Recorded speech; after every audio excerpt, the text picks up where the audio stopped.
So we have Red Hat versus Red Hat. USA shirt against Army shirt. America. Maximum America. I'm ready. Let's go ahead. This could not be more patriotic. I mean, I almost want to stand up and put my hand over my heart here. I mean, it could be. Nobody's actually playing Jeskai. That is true. Okay. I retract that statement. Partially, at least. Right. Or, if any Legacy players are listening, Team America. Yeah.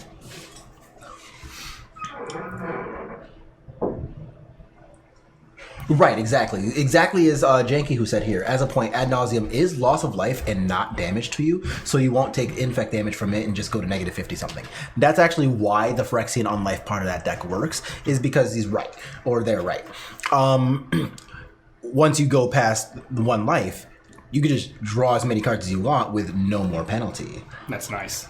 So Mattis198, please bring us more Jim Davis in the future. I missed his match earlier. I would actually love to see Jim recovering after that game that we did see. So yeah, if he continues to do well in this tournament, we'd definitely love to see more of him.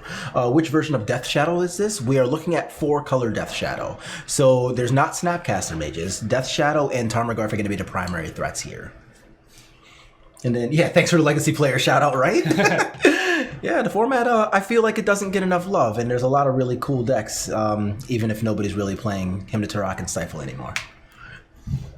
All right, so it looks like David, I'm not sure if is this his opening hand or did he mulligan?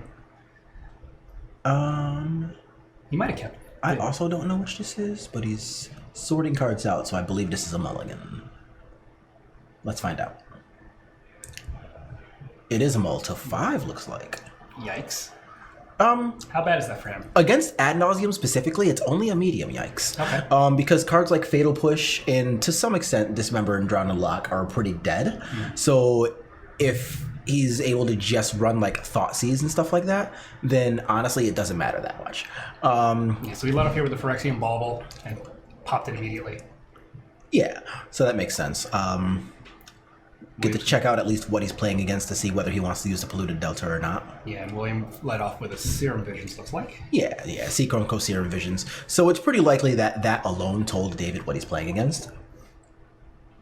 I'm working on foiling out Loam Pox. Oh, nice. Nice.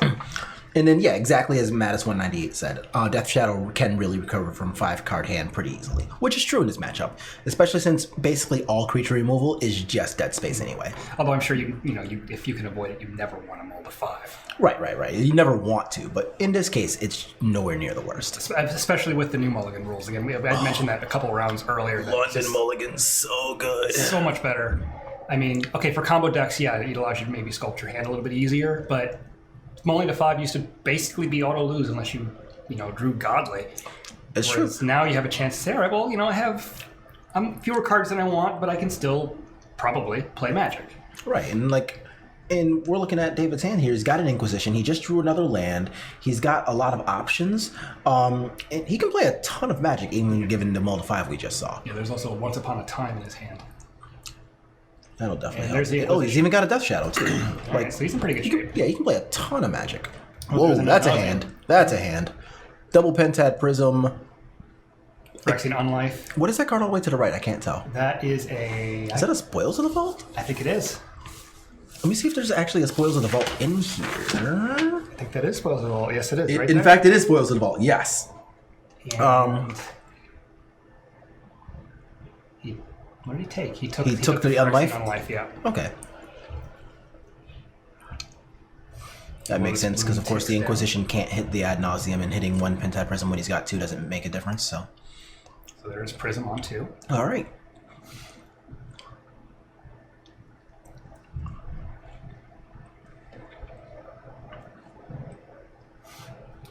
William being very considerate, playing with his hand face up after the discard spell. Right. Certainly didn't have to do that. No, just playing is quite a bit of a time saver. Yeah. I have my my Esper deck all foil.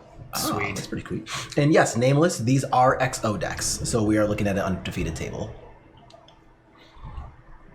And then, oh yeah, the Ultimate Masters version of Spoils in the Vault, yes. So we got 2 mana going in for Once Upon a Time, so we're going to tell ourselves a little story. It's going to be all about Once upon a time, we found a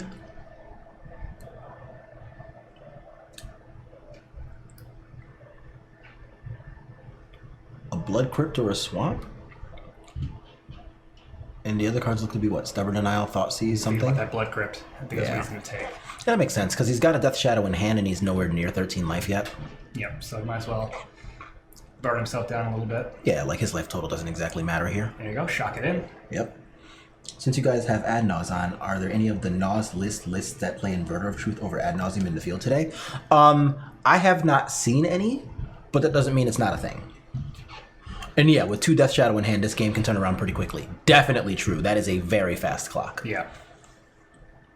There's no inverters in his list, right? Nah. No. So I've actually seen no Inverter of Truth in the room today, but that doesn't mean that there's none and I just didn't miss it. So William's going off with another Serum Visions. Yeah. Both on the bottom of the scry. Makes sense. Now he's just looking for a copy of either Angel's Grace or another Phyrexian on life. Gemstone Mine, playing another Pentad Prism. Alright, so now he's got all the mana in the world. Mana for days. So he's going to have that Lotus Bloom next turn. Yeah, so he's going to have even more mana. So 2, 4, 7, 10, possibly 11 mana next turn.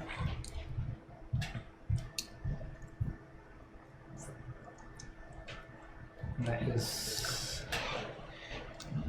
Yep, so what is Traverse that? of the Olden Wall. Yeah. So there's instant land sorcery artifact, so we can just go and grab a Street Wraith, and that'll let him play both of those Death Shadows. So this game is definitely going to turn into a if I'm not dead, you are, even given that David mulled to 5. Yep, that's showing what you said, that a mull to 5 isn't the worst thing in the world for Death Shadow. They Exactly, recover no. pretty easily. Yeah, like a deck gets to basically search for what it wants most of the time, and Cracking a fetch. yep. So now he's gonna take this fetch, go Probably down to another 7, shock. and then that's just gonna be 2 giant 6/6s on the table with no other need for things. Go for the green, another Traverse the Olden Wall. Oof. This time we're grabbing a Death Shadow. Yikes. Yeah, like I said, if I'm not dead, you are. Let's go, buddy. So It's like, I'm going to play 2. If you could deal with those 2, I've got a third one. right. So we're just letting him know. Of course, he doesn't know about the... Oh, there they are. Well, he does now. Your go, sir. So William untaps, has all the mana in the universe. Oh man, if Lotus Bloom's off, Pentad Prism's up, Ad Nauseam known in hand, Spoils of the Vault's right there. So And now he's trying to see, can I win this turn? Because otherwise I'm basically dead next turn. right, and it's not like Spoils of the Vault into an Angel's Grace is exactly safe either. Right.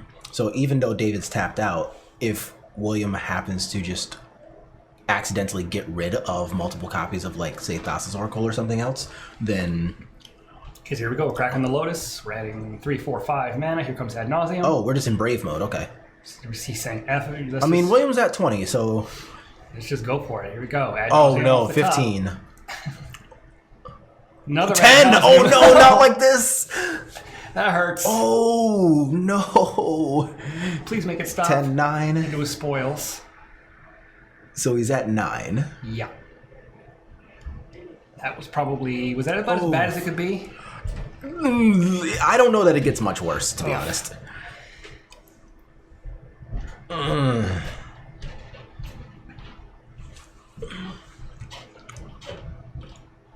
8 with another spoils being to reveal. 7, Thassa's 6. Oracle. At 6. Still at 6.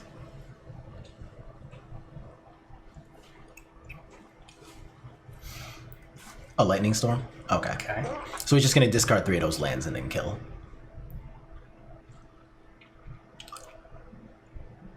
Face, face, face. Okay. Good night. All right. Well, that was pretty good because that was... Oh yeah, no, you're definitely right. So somebody said, I think William had to go for it or he would die next turn. That's exactly what we were getting at, where that scenario David presented was, if I'm not dead, you are, because that was certainly the case. Yeah, 'cause that was...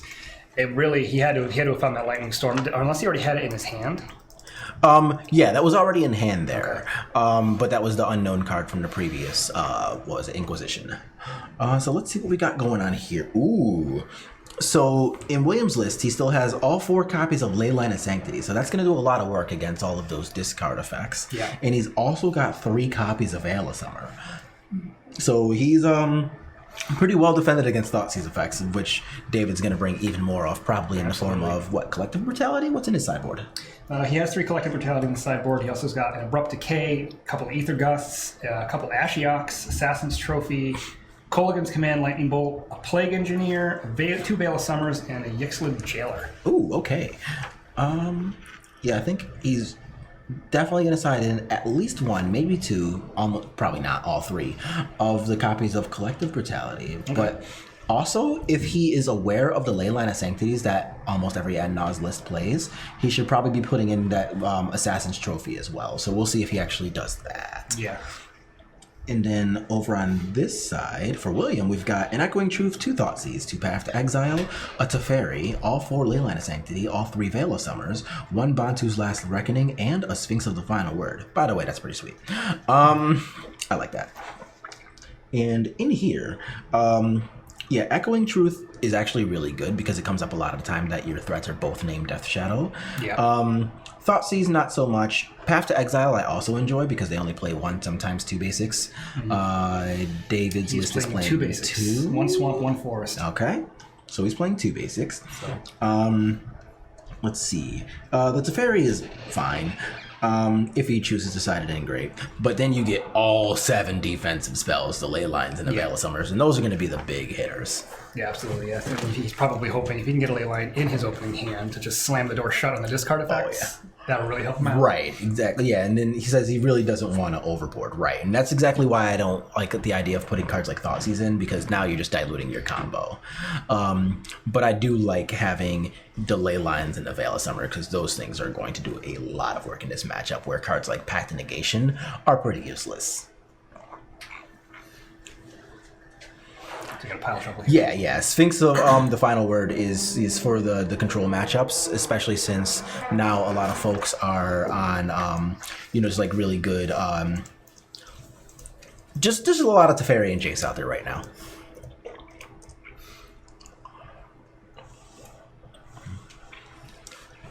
Yeah, that is quite the card. Yeah, so for anybody who doesn't know what it does, for 7 mana, it's a 5/5 flyer, hexproof, so it does everything you want. Not only can it not be countered, but it also means that instants and sorceries you cast cannot be countered by any spells or abilities either. So it's just really, really, really good in those blue matchups where the other person's trying to hit you with like Cryptic Command or Deprive and Mystic Sanctuary. That's not a thing against Sphinx. Yeah. Nope. He's like, no, I'm casting my spells, and there's not a thing you can do about it. Here's a 5/5, and my stuff's resolving. No, I didn't ask your opinion. Too bad. Hope you have Supreme Verdict. Right. Against Ad Nauseam. Yeah. Nope. Yeah, so that's definitely a really nice piece of spice. I like it. All right. So now let's see what David can come up with on the play here. I see a Tarmogoyf. Yeah, so there's a Tarmogoyf, a couple of lands. That looks like a Mishra's Bauble in there. I see Phyrexian Unlife in Williams' opening hand, and an Ad Nauseam. And a Ley Line. Yeah, there's Ley Line, Serum Vision, there's a couple of lands. 2 copies of Ad Nauseam. This is not exactly the worst look. William is probably not super sad about this. It's a keep. Ley Line of Sanctity hits the board once upon a time in response. Well, not really in response, but yeah. We can say on, I don't know, turn 0 in upkeep. Yeah, something like that. Something along those lines. Free spell. Good stuff. Yeah. More free spells, more good stuff. Getting an enemy canopy. Nurturing Peat land here. Yeah. He drew a Thassa's Oracle. So then I go... Yep, there's Serum Visions. Yep, and now I'm sure he's on the hunt for either a Pentad Prism or just a copy of Lotus Bloom. Didn't like those 2 cards, so he'll put them at the bottom. What was it? Was it Spirit Guide Land? Might have been, yeah. He probably put the Spirit Guide to the top. I didn't actually see. So David pinged himself for some mana just to get his life total down. So draws another land. Another Peat. Probably just going to jam a Goyf. Yeah, he just jams a Goyf. Land Goyf, take some damage. Yep. So our Tarmogoyf is a 1/2 at the moment? Or a 2/3. 2/3, okay. Instant and sorcery. Yep, that's right. So that is today's Tarmo die.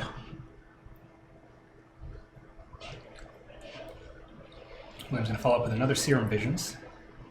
Man, everybody's taking life from his lands. Yeah. So it looks like maybe he's digging for another land here. I don't know. Maybe he has a land-like hand. And pass. Oh, you're right. Yeah, he did keep a land missing hand. land drops. He got all of the good stuff, but none of the mana. That could pose a problem. Well, that Tarmogoyf, if he gets to really cast almost anything else, is going to end up being a real big problem real fast. So, at least for now, it's only doing 2. Yeah, so Goyf comes in for 2. Are we drawing a card? I think he's casting another Tarmogoyf. Nope, just more Goyfs. Oh boy, double Goyf. So the next card type to go into the graveyard is really going to make things difficult. Yeah. Because then they'll both be 3/4s, and he's already at 16. And there's that noise. Oh. Discarded to hand size. Right. It's, Oh, no. that part is awful, but at least there was already an instant in a graveyard. So that's not just going to be the full rubbins of growing the Goyf on top of having to discard for hand size. But this ain't pretty. This is getting very bad very fast for William. Right. And to make things worse, David's at 13 too. So one more real piece of interaction. He shocked in the Oh. Blood Crypt, so he's at 11. So the Shadow. So Death Shadow is online. He cracked 1 peat land for a card. The bauble, which he's going to blow up. And then, but as Polar Beach said, double Serum Visions on the draw makes sense for a land light hand. Yeah.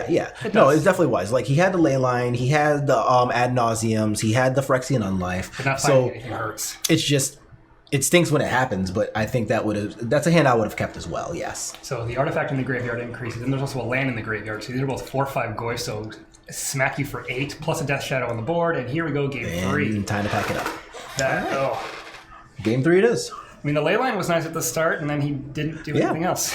I mean, but as I said, like if you're on the draw, you have double Serum Visions, and you have like the Ley Line to defend yourself. Like that's certainly a reasonable key. I mean, it's a little risky because it's land light, but the 2 Serum Visions, again, like you said, you can filter down. I mean, Right, like any Pentad Prism, any Lotus Bloom, especially on the play, the draw. on a draw, yeah. Yeah, that's a fine keep on the draw. I mean, it's a little bit Was he risky, on a but- draw or the play? Oh, so William was just on the draw that game, making his double Serum Visions keep even more reasonable than we think it already was. Yeah. But of course, William's going to be on the play for game 3. On game 1, David had a Multi 5, but he still almost won that game with a couple of Death Shadows. So even that was really close. So we'll see what happens with this game 3 coming up. Yeah, William had to go off with his combo right away on that last turn, otherwise he was going to be dead. Yeah, because like David presented like a solid 16 damage clock or something. Something along those something lines. crazy. It was enough. 2 out of 10 would keep. Well, you never know. Those 2 out of 10 work 10 out of 10. Right? Like sometimes the land you draw is just like a Dark Slick Shores and your opponent gets real dead. Yep.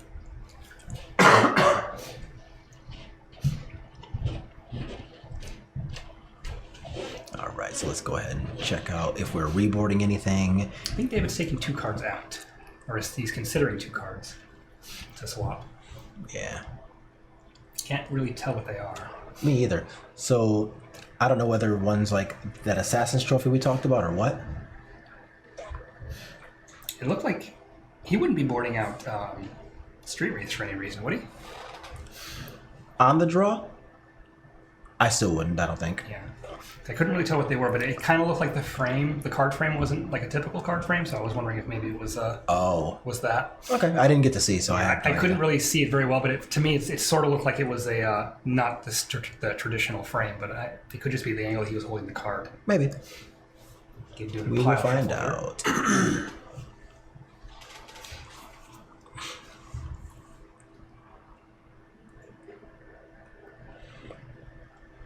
Oh, piling shuffle.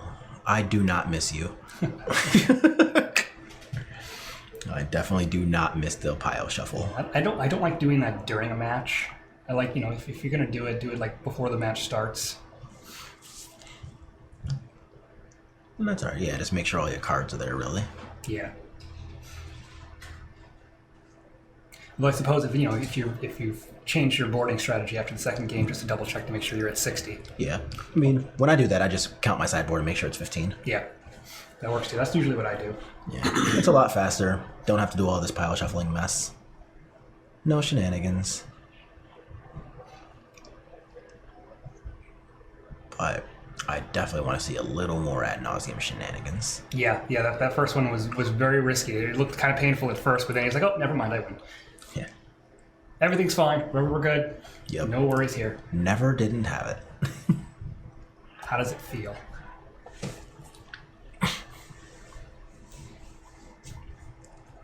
Because he hit him for, what was it, 12 with that lightning storm? Yeah, a lightning storm for... right, is the initial one 3? It's or 3 plus the number of charge counters, yeah. Oh, so he discarded 4 lands, so it was actually 15 then. Oh, jeez. Just casually destroy 80% of your life total.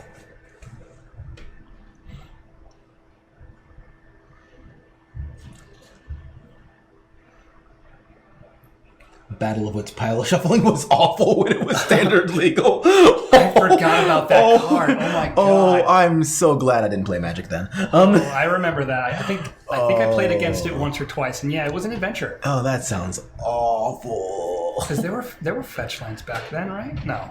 No, That was Battle of Odyssey. Wits That was wasn't Odyssey. the same time period. Could you imagine? No. Battle of I Wits mean, with fetches? that's technically a thing that's legal in Modern now, but Yeah, but still, why would yuck. you? Why do you hate people that much? There was one player who did that for a while. I want to say it was Daniel Wong, Really? who played Battle of Wits in either Modern or Legacy, and like, not only did he play Battle of Wits, I'm pretty sure I'm thinking the right player. So if anybody watching is familiar with a lot of the ringers, I'm pretty sure he's the same player who is playing like blue-red taking turns. I think he is the same person who was also playing Battle of Wits a while ago.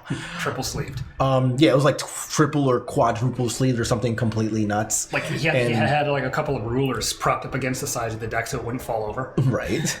But yeah, like actually insane. Like my hands are not that big. I couldn't imagine shuffling something that big because it was just... It has to be in chunks. It would take me like 4 or 5 chunks worth of shuffling just to get a basic fetch land resolved. And they'd have to be seasoned sleeves, because if you know anything about brand new sleeves, there's just that precarious little Leaning tilt Tower because of the Magic. static, and it's just like, oh god, no. It was Daniel Wong. Okay, so I was thinking of the right person. Cool. Cards everywhere. All right, opening hand. We got looks like a couple of Phyrexian Unlifes. Is that 2 unlife, so Ad Nauseam, a Ad Thassa's Nauseams. Oracle, what I think is a City of Brass, and then 2 cards I don't know, versus Inquisition, and some stuff David's moving pretty quickly. I think I saw a Tarmogoyf. Okay. Flip. Yeah, I can't tell. Just keep him still. Can you imagine the size of the deck box? Yeah, you would actually need one of those like It's a- 800 count boxes just to like play F&M. Walking with a briefcase. What is that? Oh, it's just my deck. Why? Is that your collection of decks? No, sir. My one deck. Yeah, there was a Tarmogoyf, and there was also an Inquisition. Yeah, exactly. Just use an 800 count box, Kappa. Yeah, janky who gets it. And you're not even using regular sleeves, you're using those like plastic little sleeve cases that they have for the individual Oh, cards. yeah. So it's just the noise just I think I intimidates saw the hell a out of your Wraith and an opponents. Inquisition. Yeah, I'm pretty sure we saw the Inquisition, but the Street Wraith, if that's in there, I didn't see it, but I'm going to trust your eyes. No. Daniel Wong is not here. We're only talking about him because we mentioned Battle of Wits, and I'm pretty sure he played that in the past. Yeah, glorious. That's awesome. Holiday gift box for the Battle of Wits deck.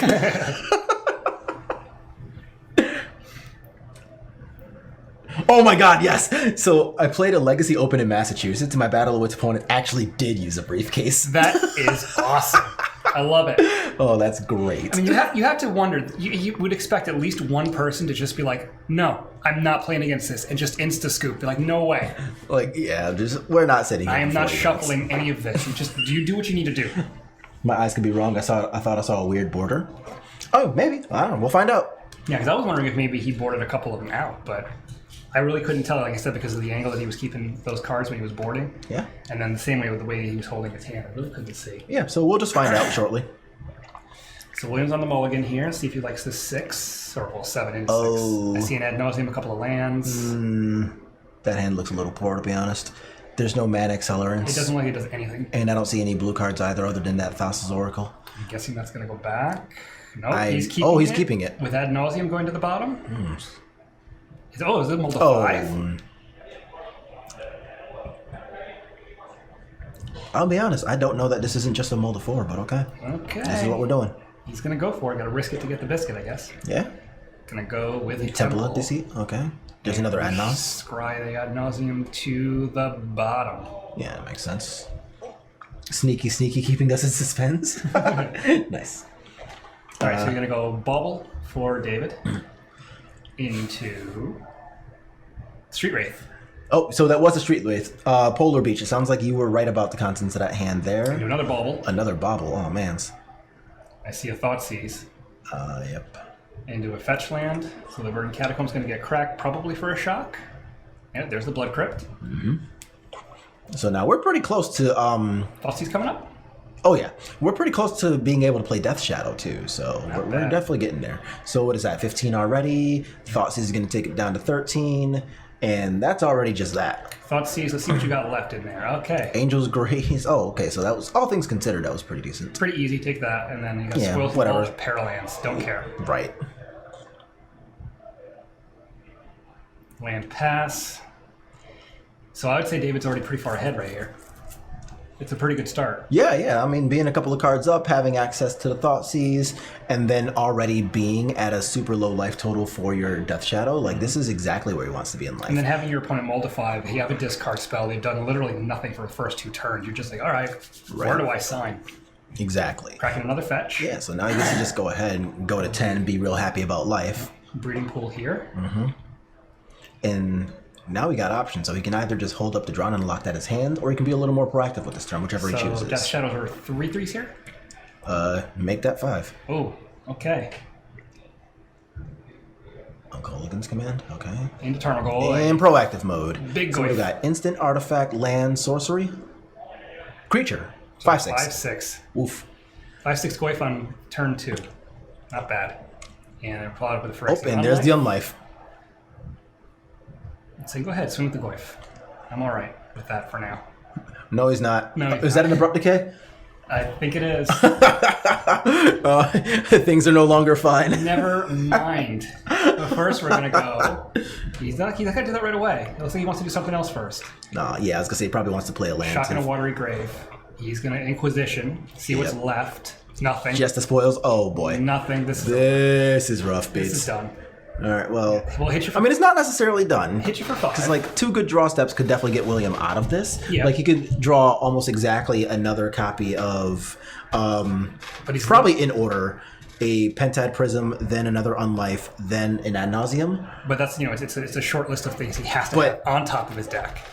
Are Ad Nauseam hands that, that volatile? Honestly, sometimes. But when you play against a deck like Death Shadow that goes out of its way to have discard and counterspell both, then those things combined with a really quick clock like double Tarmogoyf. So Yikes. it was Abrupt Decay, kill your Unlife, cast on the Tarmogoyf. You're at 9. I have a couple of 6-power creatures. Oh, that land's not going to do it. Yeah, City of Brass, not fun. I'm thinking dead. Take 12. Oh, he's got a spell. Angel's Grace. Yeah, so he's going to go to 1. Okay. So And it's got split seconds. So he's got one more turn. Yeah, like 3 good draws. But yeah, like he's had some William. And Colligan's Command. Yep, that's what it is. Good night. So good job to Sweet David, Prince. and Death Shadow will be moving to XO.